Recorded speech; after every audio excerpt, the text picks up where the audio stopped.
ஒரு 25 வருஷமாக வந்து சோஷியல் ஒர்க் பண்ணிகிட்ருக்கோம். சமூக சேவையில் வந்து தமிழ்நாடு பெண்கள் இணைப்பு குழுன்ற ஒரு அமைப்போடு இணைஞ்சு நம்ம பெண்களுடைய பிரச்சனைகள், பெண்களை வந்து சமூக பொருளாதார அரசியல் ரீதியாக பலப்படுத்தணுன்ற நோக்கத்தோடு நாங்கள் செயல்பட்டுட்டு இருந்தோம். ஒரு சமூக மாற்று பணியில் வந்து சமுதாயத்தை மாற்ற முடியுதோ இல்லையோ நாம் மாறணுன்ற எண்ணத்தோடு நாங்கள் வந்து இந்த சமூக மாற்று பணியை செய்துட்டு இருந்தோம். இப்போ உணவே மருந்து, மருந்தே உணவுன்ற ஒரு காலகட்டத்தில் இப்போ ஒரு 10 வருஷமாக நாங்கள் இயற்கை விவசாயத்துக்கு வந்துட்டோம். ஏன்னா நம்ம இனிமேல் வர காலத்தில் வந்து நம்ம சந்ததிகளையாவது நம்ம காப்பாற்றலாம். இன்றைக்கி செயற்கை உரம் போட்டு பயிர் செஞ்சு அதனுடைய அதை உணவு வந்து பழக்க வழக்கங்கள்லேருந்து மாறுபட்டு இன்றைக்கி எல்லா குழந்தைங்களுமே பீஸா சாப்பிட்ணும், ஃபாஸ்ட் ஃபுட்டு சாப்பிட்ணுன்ற நிலைக்கு வரும்போது ஒரு குடும்பங்களில் வந்து எந்த குடும்பத்தில் வந்து சொத்து சுகம் சேர்த்து வச்சுருக்கிறோமோ இல்லையோ, ஆனால் ஒவ்வொரு வீட்லேயும் இன்றைக்கி சர்க்கரை வியாதி இல்லாத வீடே குடும்பமே இல்லை. கேன்சர் இல்லாமல், அல்சர் இல்லாமல், இப்படி வந்து பல வியாதிகளை வந்து இன்றைக்கி சந்திக்கக்கூடிய ஒரு சூழ்நிலைக்கு இந்த உணவு பழக்க மாற்றம் கொண்டு வந்துடுச்சு. அதனால் உணவு உத்தரவாதம் பெண்கள் கையில் வரணும், தேசிய அளவில் வந்து நமக்கு உணவு இறையாண்மையை கொண்டு வரணும் என்ற நோக்கத்தோடு தான் நாங்கள் இயற்கை விவசாயத்துக்கு தள்ளப்பட்டு வாலாஜா தாலுக்காவில் நாங்கள் வந்து இன்றைக்கி 36 பஞ்சாயத்து 36 கிராமங்களில் 36 விவசாய சங்கங்களை ஆரம்பித்து நாங்கள் வந்து அந்த பெண்களுக்கு மத்தியில் பெண் விவசாயிகளை கூட்டாக விவசாயம் பண்ணுறதுக்கான பயிற்சிகளை கொடுத்து, அந்த கூட்டு விவசாயத்தில் பெண்கள் வந்து ஒரு தலித் பெண்கள், கணவனால் கைவிடப்பட்டவங்க, விதவைங்க, அவங்க வந்து கூட்டாக சேர்ந்து அந்த விவசாயம் பண்ணி அந்த சத்தான காய்கறிகளை பயிரிட்டு, சிறுதானியங்களை பயிரிட்டு அதை வந்து பகிர்ந்து எடுத்துக்கிட்டு நாங்கள் பழைய பாரம்பரியத்துக்கு தள்ளப்படணும்னு சொல்லிட்டு பண்டமாற்று முறையை கொண்டு வந்து நாங்கள் அதுக்கான பயிற்சிகளை கொடுத்துட்ருக்கோம். இந்த குழுக்களில் வந்து இன்றைக்கி விவசாயி பெண்களால் தான் விவசாயமே உருவாகுச்சுன்ட்டு வரலாறு சொல்லுது. ஆனால் விவசாயத்தை வந்து இப்போ ஒரு பெண்ணு பேரில் அது 5 ஏக்கர் 10 ஏக்கர் இருந்தால் கூட பெண்ணை வந்து விவசாயின்னு அக்செப்ட் பண்ணல.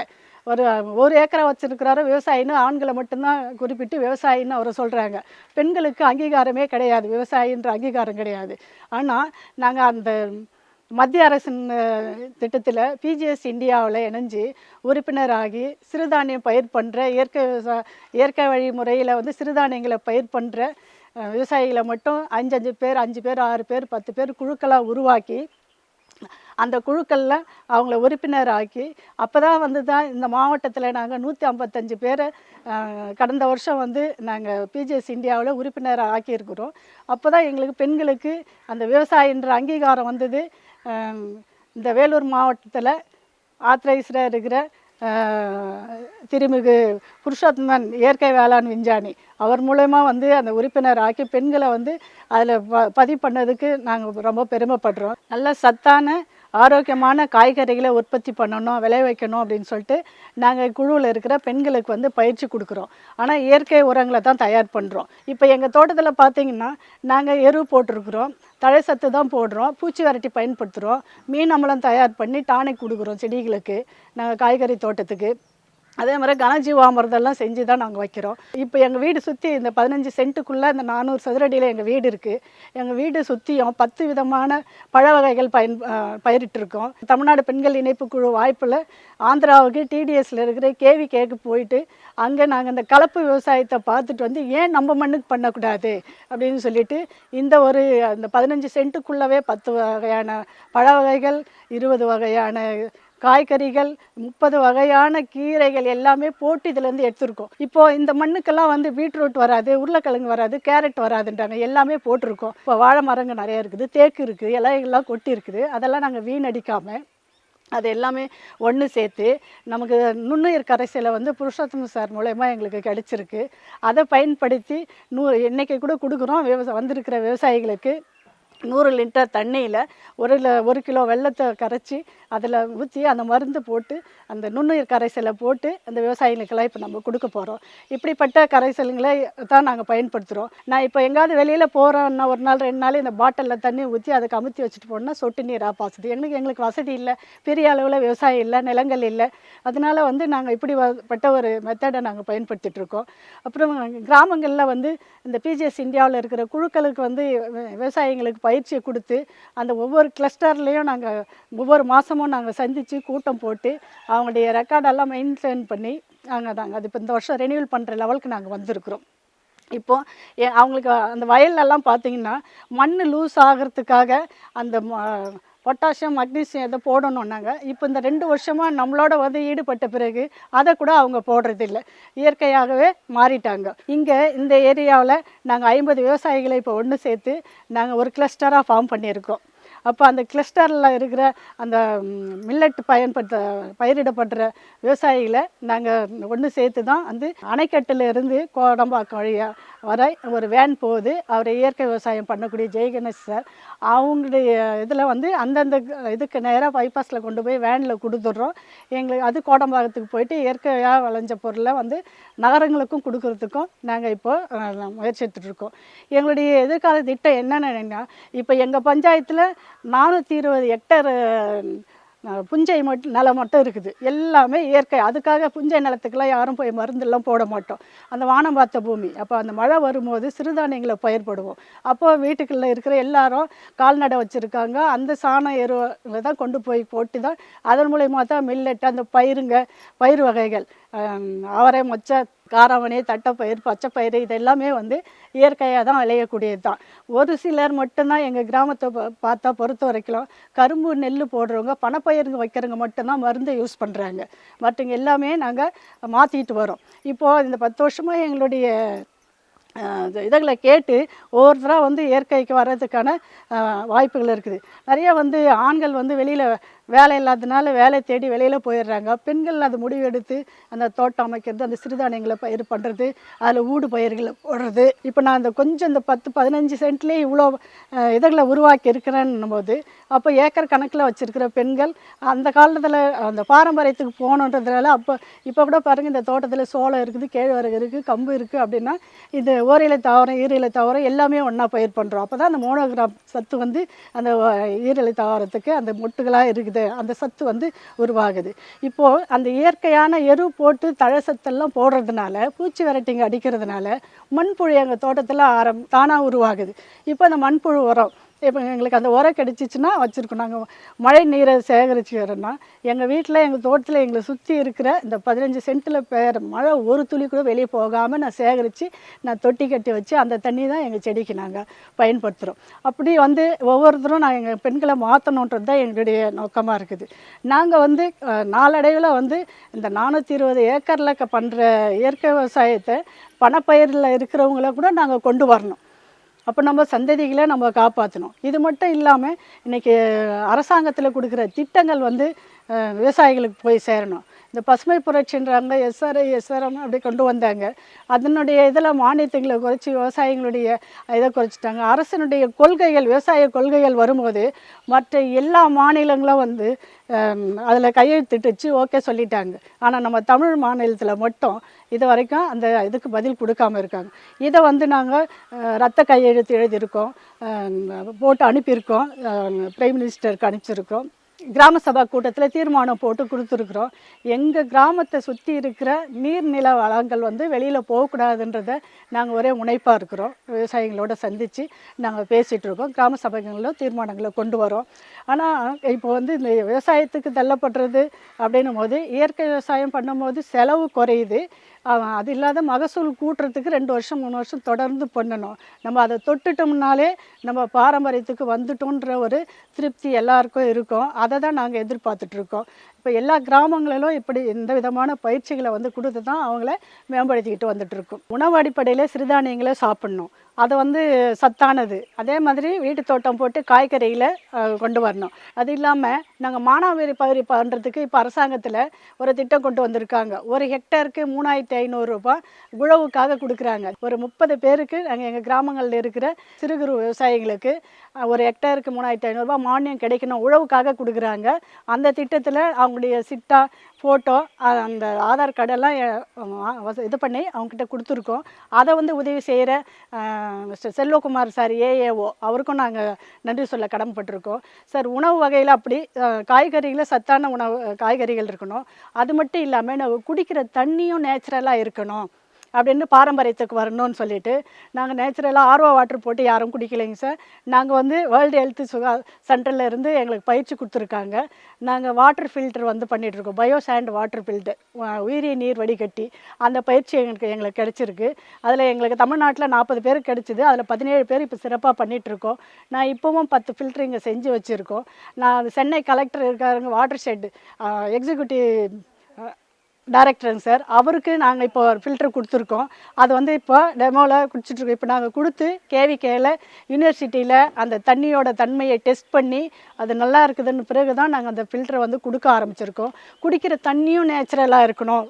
அப்போது ஆர்ஓ வாட்டர் கரண்ட்டு தேவையில்லை, மோட்ரு தேவையில்லை, அதில் இருக்கிற சத்தெல்லாம் போகிறதில்ல.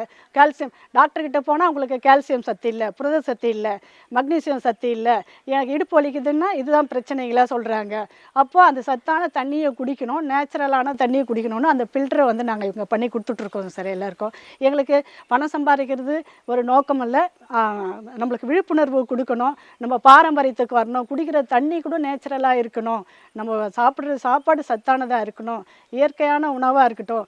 அப்போ வந்து நாங்கள் என்ன வலியுறுத்துகிறோம் அப்படின்னு சொன்னால், ஒவ்வொரு வீட்லேயும், அதாவது நம்ம ஒரு நாளைக்கு 3 வேளை சாப்பிட்றோன்னா ஒரு வாரத்துக்கு 21 முறை டைம் சாப்பிட்றோன்னா நம்ம குழந்தைகளுக்கு அட்லீஸ்ட் ஒரு நாளைக்கு ஒரு தடவையாவது சிறுதானிய பண்டங்களாக நம்ம செஞ்சு கொடுக்கணும்.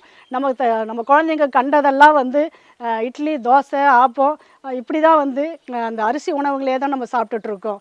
அப்போ குழந்தைங்களுக்கு வந்து நம்ம ராகியில், கம்பில், சோளத்தில் கொழக்கட்டையாக செஞ்சு, உப்புமாவாக செஞ்சு, நம்ம அதுக்கு கிண்டி கொடுத்து அதை ரொட்டி செஞ்சு, முருங்கைக்கீரை போட்டு ரொட்டி செஞ்சு இப்படியெல்லாம் நம்ம அந்த குழந்தைங்களுக்கு கொடுத்தோன்னா அதுங்க டேஸ்ட்டாக சாப்பிடும். ஈவினிங்கில் அதுங்களுக்கு ஸ்நாக்ஸ் மாதிரி எடுத்து கொடுக்கணும் பிள்ளைங்களுக்கு. அதை நாங்கள் வலியுறுத்துகிறோம். அட்லீஸ்ட் வாரத்தில் 7 முறையாவது அந்த குழந்தைங்க அந்த சத்தான உணவை சாப்பிட்ணும், அதை கொடுக்கணும். சிறுதானியத்தை எல்லோரும் சாப்பிட்ணும். சிறுதானியம் யார் சாப்பிட்றாங்கன்னா பணக்காரன் வசதி உள்ளவங்க தான் இன்றைக்கி 100 ரூபா கொடுத்து வரகு அரிசி, சாம அரிசி வாங்கி சாப்பிட்றாங்க. அவங்கள தன்னை காப்பாற்றிக்கிறதுக்கு தான் அவங்க பார்க்குறாங்க.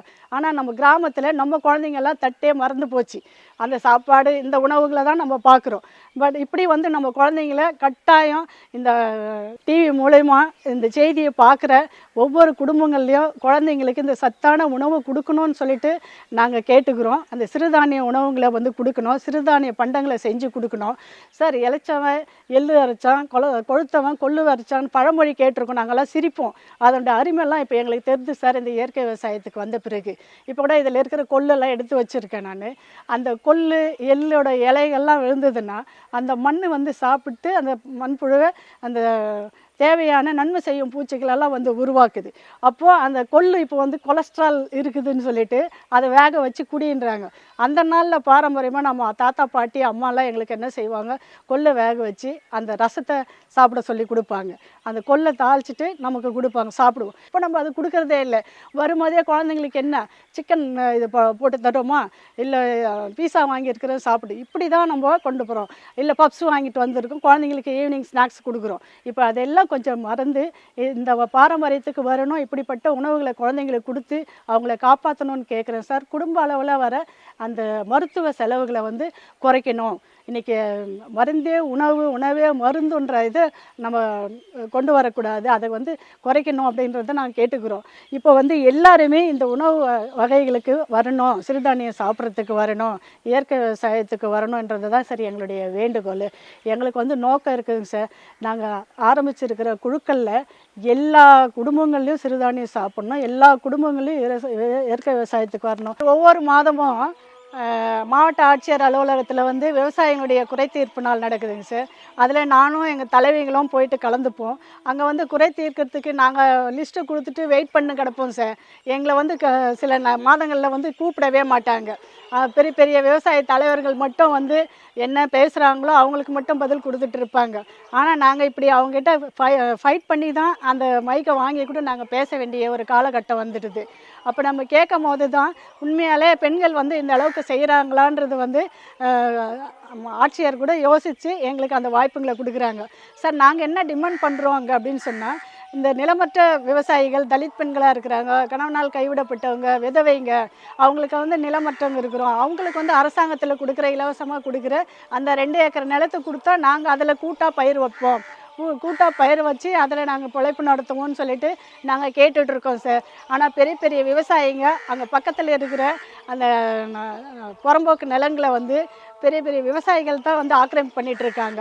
அதை கேட்டு வாங்கி கொடுக்க யாராலையும் முடியல. அதனால எங்களுக்கு வந்து நாங்கள் என்ன நினைக்கிறோம் அப்படின்னு சொன்னால், அந்த இலவசமாக கிடைக்கிற நிலத்தையும் வந்து கேட்டாலும் எங்களுக்கு கிடைக்கல. குத்தகைக்கு எடுத்தால் அதுக்கான மானியங்கள் கிடைக்கும் போது அதை வந்து யாரோட பேரில் அக்ரிமெண்ட் போட்டிருக்காங்களோ அப்படி வந்து சேரணும். 3 வருஷம் 2 வருஷம் 5 வருஷம் அக்ரிமெண்ட் போட்டு அந்த இடம் முடிஞ்சதுன்னா நிலத்துக்கார உஷாராயிட்டு நிலத்தை பண்படுத்தின பிறகு அவங்க எடுத்துடுறாங்க. அப்போ அந்த பெண்களுக்கு பலன் இல்லாமல் போயிடுது. அதனால் அந்த பெண்களுக்கு 2 ஏக்கர் நிலங்களை வந்து கொடுக்க சொல்லி நாங்கள் டிமாண்ட் வச்சுருக்கோம். நீங்கள் தாட்கோலை போய் கேளுன்றாங்க. தாட்கோலை போய் கேட்டோம்னா அந்த நிலத்துக்கார எடுத்துக்கிட்டாங்க. உங்கள் பஞ்சாயத்தில் சுற்று வட்டாரத்தில் எங்கே புறம்போக்கு நிலம் இருந்துச்சுன்னா அதை எடுத்து வந்து சொல்லுங்க அப்படிங்கிறாங்க. அப்போ நாங்கள் தேடி போய் சொன்னால் அது யாரோ எப்போ பட்டா போட்டு வச்சுருப்பாங்க. எந்த பொலிட்டிக்கல் லைனில் இருக்கிறவங்க அதை பட்டா போட்டு வச்சுருப்பாங்க. அப்போ ஏழை பெண்களுக்கு வந்து நிலமற்ற கூலி விவசாயிகளுக்கு எப்படி வந்து அந்த நிலம் எங்களுக்கு கிடைக்கும்? அப்புறம் அவர் கலெக்டரை யோசிக்க வேண்டியது. இப்படி தான் வந்து எங்களுடைய சூழ்நிலைகள் இருக்குது சார். நாங்கள் நிலம் கேட்குறோம். அது இல்லாமல் இந்த சிறுதானியங்கள் பயிர் இருக்கும்போது இப்போ எங்கள் மாவட்டத்திலேயே, கிருஷ்ணகிரி மாவட்டத்திலே, எங்கள் மாவட்டத்திலே தென்பகுதியில் ஆலங்காயம், திருப்பத்தூர் பகுதியிலலாம் எங்கள் தோழியருங்க இருக்கிறாங்க.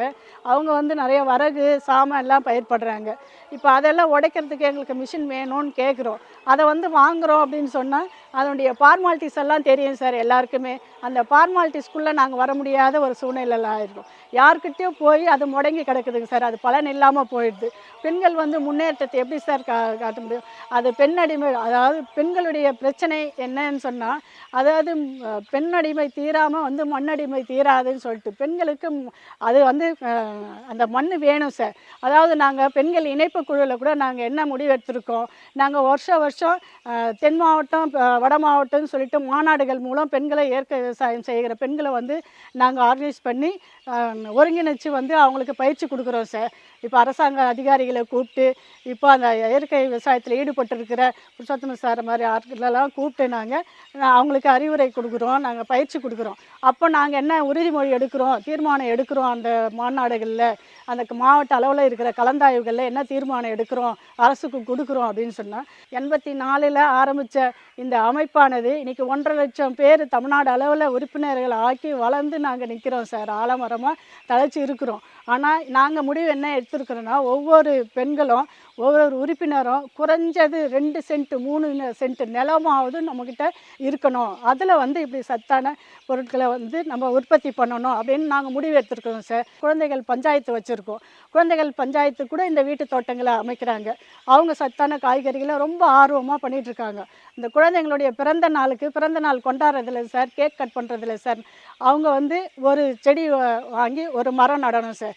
அது அந்த செடி மரம் எப்படி வளருதோ அப்படி அந்த குழந்தைகள் வளர்ச்சி அவங்களுடைய எதிர்காலத்தை பார்க்கும்போது நம்ம எந்த அளவுக்கு வளர்ந்துருக்கோம். அப்படி தான் நாங்கள் குழந்தைகளுக்கு வந்து அந்த அறிவுரையை நாங்கள் கொடுத்துட்ருக்கோம். அப்போ அந்த நிலம் வந்து இப்போ நாங்கள் பார்க்கும்போது ஒரு வருஷம் ஒரு சிலர் பெண்ணை கட்டி கொடுத்தோம்னா இன்றைக்கி வரதட்சணை கொடுத்து எத்தனையோ பெண்களுடைய வாழ்க்கை இன்றைக்கி எந்த நிலமையில மோசமான சூழ்நிலைக்கு போயிட்டுருக்குது. அந்த வரதட்சணை கொடுக்காம, அது வரதட்சணை இல்லை அன்பளிப்புன்னு சொல்லிட்டு பார்க்குறாங்க, அது ஒரு ஸ்டைலாக சொல்லிடுறாங்க. அந்த அன்பளிப்பு நாங்கள் கொடுக்க மாட்டோம், நாங்கள் உறுதிமொழி எடுத்துருக்கோம் சார். அதாவது நாங்கள் பெண்களை கட்டி கொடுக்கும் போது நகை போட்டு கொடுக்க மாட்டோம். இப்போ ஆண்களுக்கு எப்படி நம்ம சொத்துரிமையை பிரித்து கொடுக்குறோமோ அது மாதிரி அந்த பெண்களுக்கு வந்து அந்த 5 சென்ட் நிலமாவது அந்த பெண்ணுக்கும் கொடுக்கணும். அதில் பயிர் பண்ணி அதை சாப்பிடணும். அப்போ வந்து ஒரு பிரச்சனைகள் காலகட்டத்தில் வந்து அந்த குடும்பத்தில் பிரச்சனை வந்துச்சுன்னா ஆண் ஒரு கோர்ட்டை தேடி போகிறாரு, பெண் ஒரு கோர்ட்டை தேடி போகிறாங்க. அந்த குழந்தை எந்த கோர்ட்டை தேடி போகும்? அப்படி அந்த நிறைய குழந்தைகள் வந்து தள்ளப்படுறாங்க சார். அதனால் அந்த குழந்தைகள் பஞ்சாயத்துகளை ஆரம்பித்து நாங்கள் அந்த பஞ்சாயத்து எப்படிப்பட்ட பஞ்சாயத்து தலைவர்களை உருவாக்கணும், எப்படி வந்து யாருக்கு வாக்களிக்கணும். இன்றைக்கி 10 வயசுலேருந்து 20 வயசுக்குள்ளே இருக்கிற குழந்தைங்களுக்கு அந்த மாதிரியான பயிற்சிகள் நாங்கள் கொடுக்கும் போது அந்த குழந்தைங்களோட பிரச்சனைகளை அவங்களே கையில் எடுக்கிறாங்க. இப்படிப்பட்ட அந்த குழந்தைகள் கொத்தடிமையை வந்து நாங்கள் மீட்டு வரும்போது அதுக்கான எதிர்ப்பு தெரிவிக்கிறாங்க. பஞ்சாயத்து இதுக்கு தீர்மானத்துக்கு போகிறாங்க. அங்கே வந்து கிராம சபை கூட்டத்தில் தீர்மானம் போடுறாங்க. இந்த குழந்தைகளுடைய இந்த கிராமத்தில் தண்ணி இல்லை, எனக்கு அந்த தொட்டி பாசை பிடிச்சிருக்கு, அதை சுத்தம் பண்ணி தண்ணி விடணும், தெருவிளக்கு எரியலைன்னு இப்போ குழந்தைகள் பஞ்சாயத்தில் இருக்கிறவங்களே கேட்க ஆரம்பிக்கிறாங்க. அப்போ இந்த 10 வயசுலேருந்து 20 வயசுக்குள்ளே இருக்கிற குழந்தைகள் பஞ்சாயத்தில் அவங்க இன்றைக்கி 10 வயசு இருக்கிற குழந்தைங்க இன்றைக்கி 7-8 வருஷத்துல இன்றைக்கி 18 வயசு வந்துச்சு, அவங்களுக்கு ஓட்டுரிமை வந்துச்சு, அவங்க வாக்களிக்க போகிறாங்க. அப்போ நம்ம கிராமத்தில் யார் ஒரு தலைவராக பஞ்சாயத்து தலைவராக வந்தால் நம்ம இந்த கிராமத்தை வந்து காப்பாற்ற முடியுன்றதை அவங்க முடிவெடுக்கிறாங்க. அப்போ எங்கள் அப்பா சொல்கிறவங்களுக்கு தான் நான் ஓட்டு போடுவேன்னு சொல்ல மாட்டேன், எங்கள் கணவர் சொல்கிறவங்களுக்கு தான் ஓட்டு போடுவேன்னு அந்த குழந்தைங்க சொல்லாது.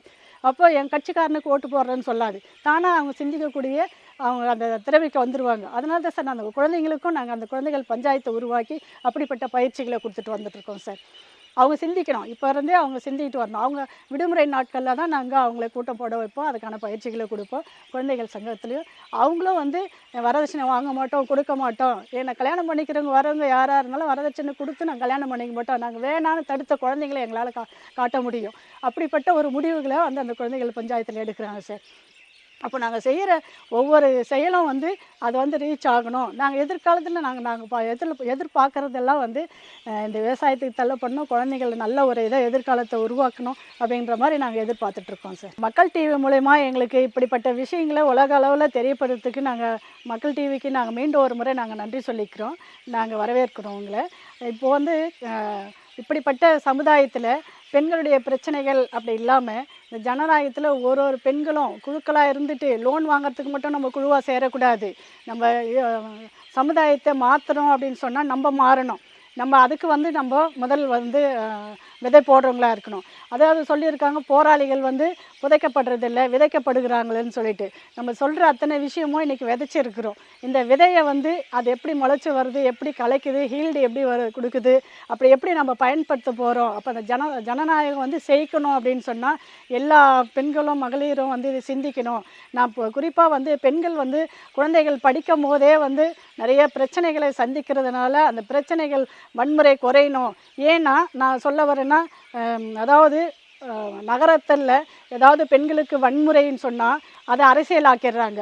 அப்போது அந்த பெண்ணுடைய இது வந்து ஒரு நியாயம் இல்லாதே போயிடுது. அதே ஒரு கிராமங்களில் இருக்கிற ஏழை பெண்களுக்கு இப்படிப்பட்ட ஒரு பிரச்சனைன்னா அதை வந்து யாருமே கண்டுக்கிறது இல்லை. இந்த நிலையெல்லாம் மாறணுன்னா எல்லா பெண்களுமே எல்லா மகளிருமே அந்த பெண் குழந்தைகள் எல்லாருமே நம்ம இதை ஒரே ஒரு முயற்சியாக இருந்து இது நம்ம போராடி இதை ஜெயிக்கணும். இது நல்ல ஒரு எதிர்காலத்தை நம்ம உருவாக்கணும். அப்போ தான் ஜனநாயகம் கழிக்கும், நம்ம இயற்கை விவசாயம் நல்லா செழிக்கட்டும் அப்படின்ட்டு கேட்டுக்கிட்டு இந்த வாய்ப்பு கொடுத்ததுக்கு இந்த மக்கள் டிவிக்கும் உங்களோட இவ்வளோ நேரம் என்னுடைய உரையை கேட்டுட்டு இருந்த அத்தனை பேருக்கும் நான் நன்றி கூறி வணக்கம்.